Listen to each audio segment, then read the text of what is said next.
But as Sigmund told the Supreme Court in his bid to avoid that fate, it wasn't much of a choice. That's not due to the obvious desire to dodge a state-sanctioned death entirely.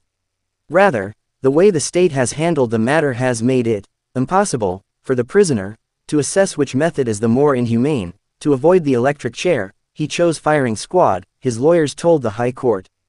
Guilt isn't at issue for Sigmund, who in 2002 was convicted and sentenced to death for murdering Gladys and David Lark, his ex-girlfriend's parents. As is often the case in death penalty appeals, he challenged the procedures behind how the state wants to kill him.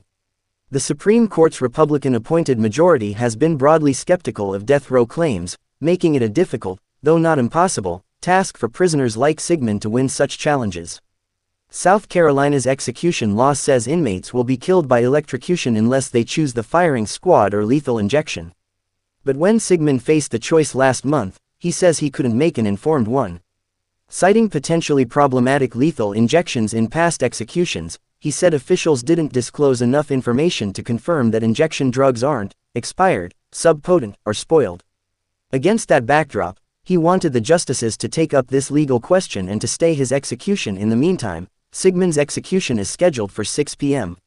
ET on Friday, and he has also sought clemency from South Carolina's Republican governor, Henry McMaster. The Associated Press reported that the execution would proceed with Sigmund being strapped to a chair with a target placed over his heart, as 3 volunteers armed with rifles simultaneously fire bullets designed to shatter on impact with his chest. An NPR report raised concerns about the shooting taking place indoors, citing experts who questioned whether it's safe for the workers who will shoot the prisoner and the people who will watch. Subscribe to The Deadline, legal newsletter for expert analysis on the top legal stories of the week, including updates from the Supreme Court and developments in Donald Trump's legal cases.